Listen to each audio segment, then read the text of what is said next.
Okay, so dito sa second part ng fundamentals nyo, ang i-discuss naman natin is corporation.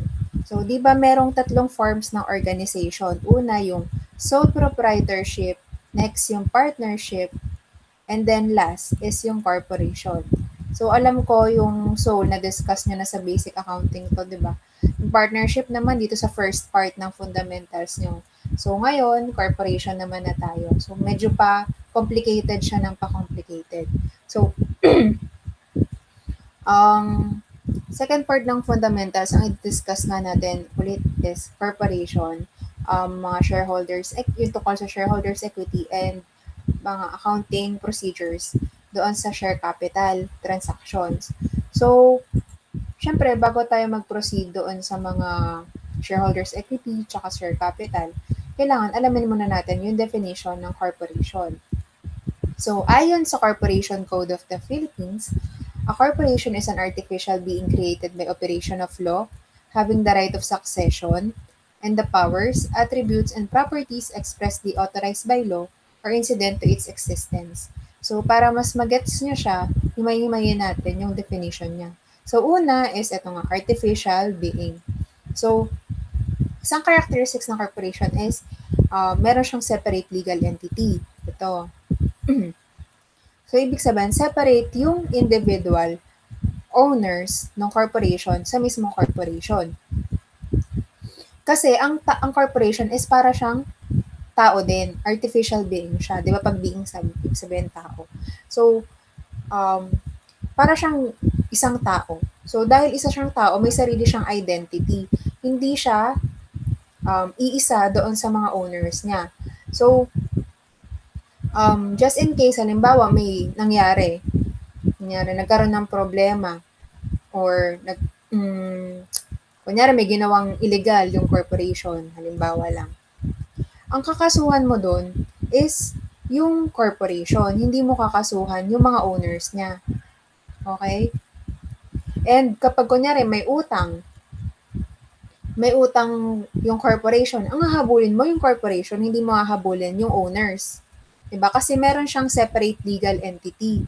Bukod siyang tao doon sa mga owners niya. Kaya nga din siya tinawag na artificial being.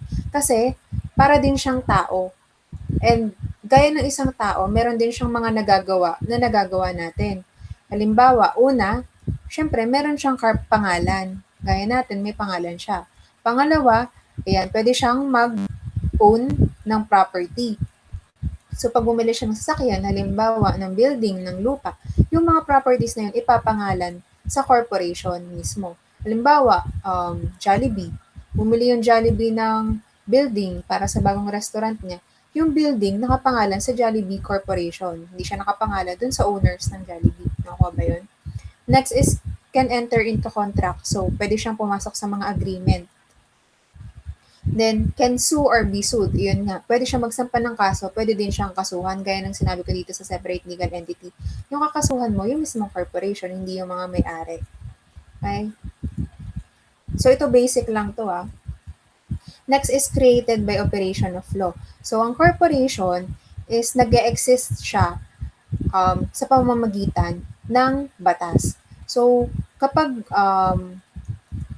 walang batas na nagpapatupad na mag-exist siya,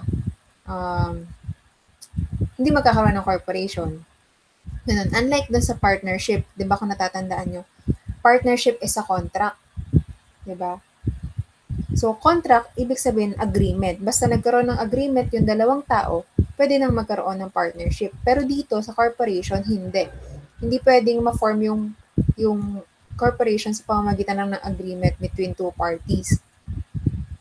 So, ito, ina-apply pa siya sa SEC and marami ka pang ipapasa na requirements. I-approve mo muna siya bago magkaroon ng corporation. Okay? Ito naman, right of succession. So, ang corporation, ang kagandahan sa kanya is napapasa siya. Kahit mamatay yung mga owners, mananatili siyang buhay. Unlike dun sa sole tsaka sa partnership, di ba kapag namatay yung isa sa mga owner or isang partner, mawawala na agad yung sole tsaka yung partnership, di ba? Pero dito hindi. Kahit mag-iba-iba yung owners or magpasa-pasa, buhay pa rin yung corporation. Kaya nga mayroong succession. Pag succession, di ba, pasa-pasa, ganun. Next, power attributes or properties authorized by law. So, yung corporation, hindi siya pwedeng mag-act kung ano mang gusto niyang gawin. So, mag-act lang siya kung ano yung powers, attributes, at properties na inauthorize ng batas sa kanya. So, halimbawa, nagtayo ka ng corporation, ang nilagay mo, ang in-apply mo sa SEC. Yung SEC pala, sila yung parang nag-monitor ng mga partnership tsaka corporation. Sila yung nag-administer nun. So, pag kunyari, nagpasa ka sa SEC ng papel mo, ng application mo, tapos, kunyari, inaprubahan nila. Tapos, halimbawa, ang itatayo mo is hospital, ang nilagay mo doon is nag-ooperate kayo or tinayo yung corporation nyo para mag-provide ng health services at inaprubahan naman yun ng SEC. So, ang pwede nyo lang gawin sa corporation nyo is mag-provide ng hospital services. Hindi kayo pwedeng mag-construction, halimbawa, or mag-restaurant, ganun. Basta kung ano lang yung nakalagay or yung inallow, inauthorize sa inyo ng batas ng SEC, yun lang yung pwede nyong gawin. Okay? Next is ownership is divided into shares. So, yung ownership, di ba, hindi katulad ng sa partnership, capital, contribute ka lang ng contribute. Di ba? Same din dun sa soul, di ba, invest ka lang ng invest. Kapag corporation naman, naka-divide into shares yung ownership.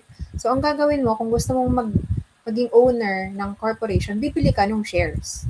Nakuha? So, kung ang share mo is 10 pesos isa, tapos gusto mo ng ng malaking parte ng kumpanya, edi bili ka ng maraming shares, times mo lang yun. Tapos kung kunyari 500 isa, so 500 isa. 10 yung isang share, tapos kunyari bumili ka ng 500. So meron kang 5,000 na ownership, ganun.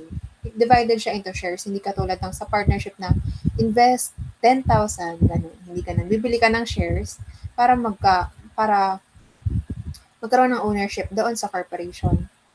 The next, board of directors. So, ang corporation, meron siyang board of directors. Ang board of directors, sila yung namamahala or nagmamanage ng corporation, nagmamanage ng business. So, unlike dun sa sole tsaka sa partnership, di ba, kung sino yung may-ari, sila yung nagmamanage ng business, di ba?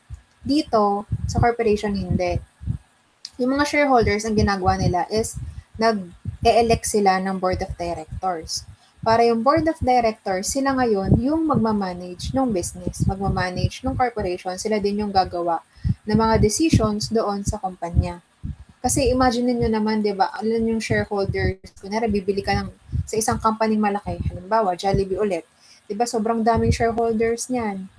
Hindi naman, kunyari, 1,000,000 yung shareholders, edi ang hirap nun kung lahat yun tatanungin mo kung paano, ano desisyon, di ba? Kaya ang ginagawa, meron lang pinagkakatiwalaan na board of directors para mag-manage ng corporation. Ang nag-e-elect naman nito, yung mga shareholders naman. So, sila naman din yung mamimili. Okay?